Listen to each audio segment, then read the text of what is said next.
Today we'll learn about transfer of share. The transfer of share for public company are freely transferable. Section 58 public company के share को free transfer कर सकते हैं, जबकि private company में कुछ होते हैं restriction. Whereas a private company is required to restrict the right of the members to transfer the share. The articles of association of private companies contain the kind of restriction on the transferability of shares. तो ये जो restriction है वो article of association में लिखा रहेगा. Generally the restriction put buy a private company is that of preemption. तो जो रिस्ट्रिक्शन होती है वो प्राइवेट कंपनी को प्रीएम्पशन पहले से बताई रहती, पहले से लिखी रहती है. Whereby the members are required to offer their shares first to the existing members. कि प्राइवेट कंपनी के जो मेंबर है अपने शेयर को अगर बेचना चाहते हैं तो पहले बेचेंगे वो एग्जिस्टिंग मेंबर को of the company before offering them to the outsider. उसके बाद आउटसाइडर को दे सकते हैं. Free transferability of shares of a public company इसे बता रहा है. Section 58 of the companies act provides that shares of a public company both listed and non listed are free transferable. मतलब पब्लिक कंपनी के शेयर को आसानी से freely transfer कर सकते हैं. अ public company can not put any restriction on transferability of shares. The board of directors of a public company और a depository in case shares are in demat form can not refuse और withhold transfer of securities. तो कोई भी जो है public company, board of directors, उसके depository system अगर demat form में शेयर है तो ये लोग शेयर के ट्रांसफ़र को रोक नहीं सकते हैं. However if the transfer of share is in contravention, मतलब उल्लंघन, contravention of any of the provisions of the securities and exchange board of India act 1992. तो अगर किसी कानून का उल्लंघन हो रहा हो, आगे सब लिखा हुआ है, और रेगुलेशन मेड देयर अंडर और the sick industrial companies special provisions act or any other law for the time being in force, then a depository company, participant or investor or SEBI can preferred an application to the company law board tribunal after it is constituted to inquire about the contraventions. तो अगर किसी कानून का contravention उल्लंघन हो रहा था तो पीछे जो पार्टी सब बताए गए, जैसे कि डिपॉजिटरी कंपनी या फिर पार्टिसिपेंट या फिर से भी एक एप्लीकेशन डालेगी कंपनी लॉ बोर्ड के सामने कि इंक्वायरी कीजिए किस चीज़ का उल्लंघन हो रहा है. After conducting the inquiry, if the company law board tribunal is of the opinion that such contravention has taken place, तब इंक्वायरी के बाद अगर कंपनी लॉ बोर्ड को लगता है कि ऐसा उल्लंघन कॉन्ट्रावेंशन हुआ है, it shall direct the depository, तो डिपॉजिटरी को ये बोलेगी और द कंपनी या फिर कंपनी को टू रेक्टिफाई इट्स रजिस्टर और रिकॉर्ड, कि अपना रजिस्टर रिकॉर्ड को सुधार लो. Process of transfer of share, देखिए प्रोसेस में a company shall register a transfer of securities और interest of members only when such a proper instrument of shares duly stamped, dated and executed by or on behalf of the transferor and transferee and is specifying the name, address and occupation has been delivered to the company by either party within a period of 60 days from date of execution. तो 60 दिन के भीतर जो transferee उनका name, address, उनका occupation सारा detail पहुंचा देगा कंपनी के पास, along with the certificate of security के सर्टिफिकेट के साथ, और the letter of allotment of securities where instrument of transfer has been lost. तो जब अगर खो गया है इंस्ट्रूमेंट ट्रांसफ़र का और हैज़ नॉट बीन डिलीवर्ड या फिर डिलीवर ही नहीं हुआ है, द कंपनी में register the transfer on any indemnity bond. तब कंपनी जो किसी भी इंडेमनिटी बॉन्ड के ऊपर रजिस्ट्रेशन कर सकती है शेयर का. सेकंड है on receipt of intimation a company has power to register transmission of any right to securities by operation of law from any person to whom such right has been transmitted. तो मान लो किसी भी व्यक्ति को अगर ये right अधिकार transmit किया गया, ट्रांसमिशन किया गया, मतलब किसी का डेथ हो गया हो, दिवालिया हो गया हो, पागल हो गया हो, तो उसके बाद उसका जो लीगल उत्तराधिकारी है उसको शेयर को कानूनी प्रक्रिया के द्वारा देना, ये कहलाता है ट्रांसमिशन ऑफ शेयर. तो ये ट्रांसफ़र नहीं होता, ट्रांसमिशन हुआ.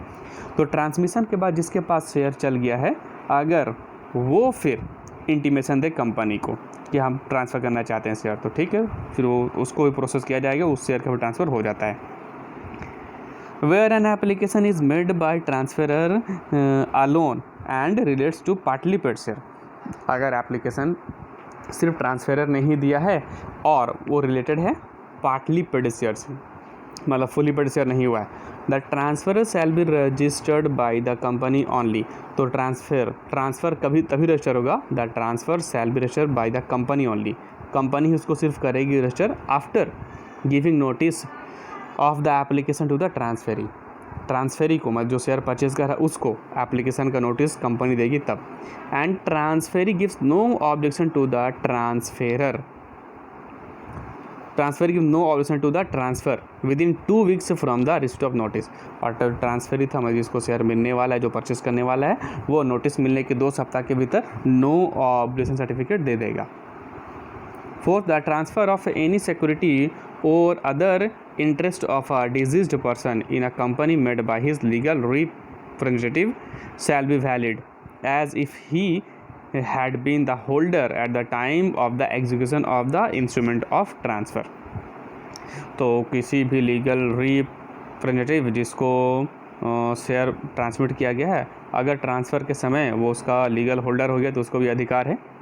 Every company shall unless prohibited by any provisions of law or any order of court, tribunal or other authority deliver the certificate of all securities allotted, तो किसी भी company को deliver करना सर्टिफिकेट अगर उससे रिलेटेड प्रोहिबिशन मिला हो किसी भी कानून द्वारा या फिर कहीं कोर्ट ट्रिब्यूनल से, ट्रांसफ़र और ट्रांसमिटेड या फिर ट्रांसमिट करने के लिए, तो उसको देखिए क्या क्या रिस्ट्रिक्शन है। within a period of 2 months from the date of incorporation in case of subscribers to the memorandum, तो जो मेमोरेंडम के जो सब्सक्राइबर है उनको इनकॉर्पोरेशन के 2 महीने के बाद ही मिलेगा certificate. With in a period of 2 months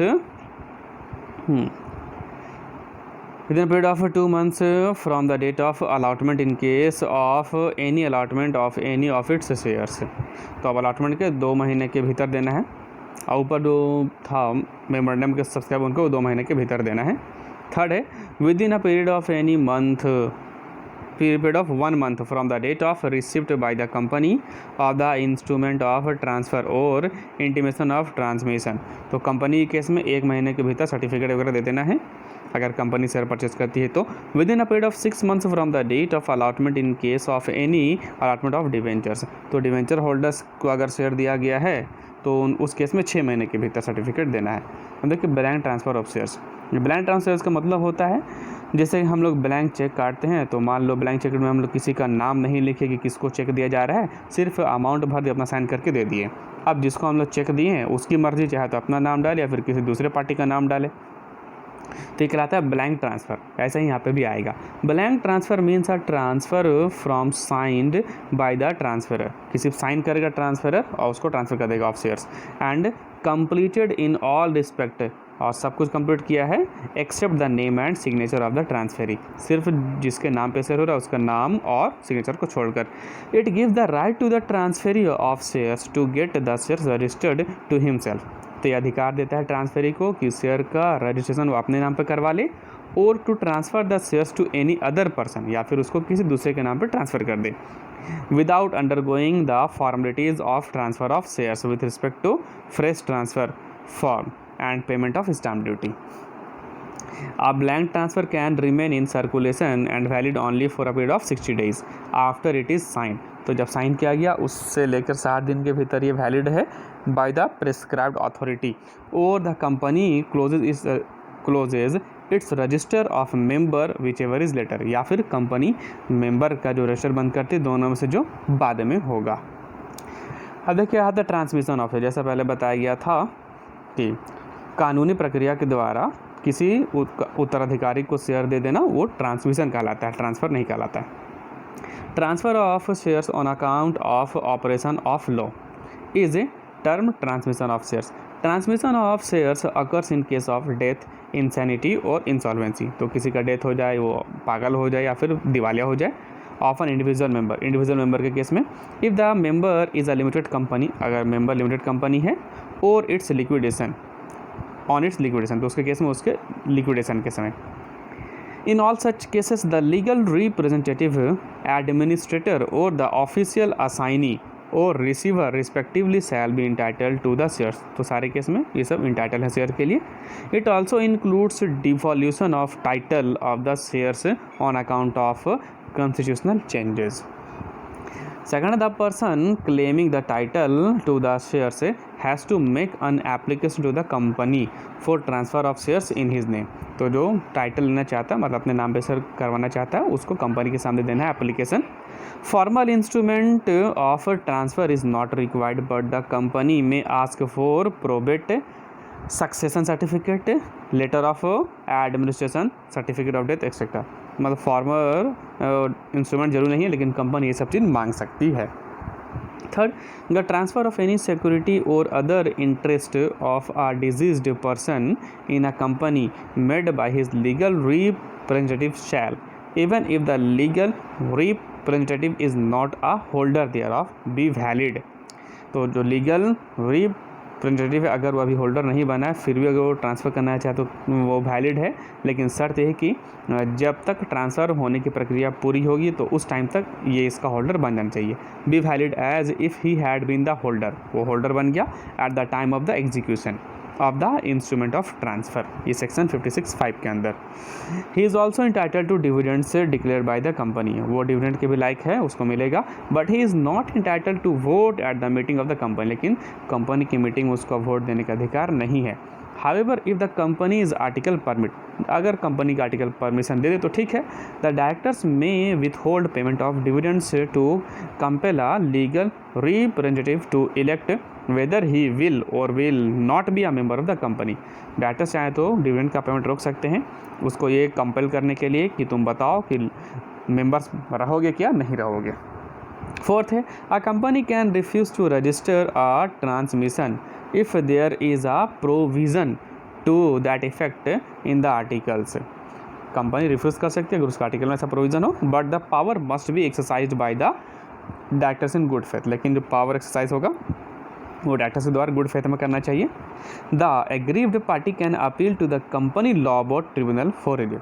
अब एग्रीव्ड पार्टी जो है उसके अगेंस्ट में अपील कर सकता है कंपनी लॉ बोर्ड में, ट्रिब्यूनल में. देखिए अब difference between transfer and transmission of shares. Transfer of share is a voluntary act of a share holders. ये ठीक है.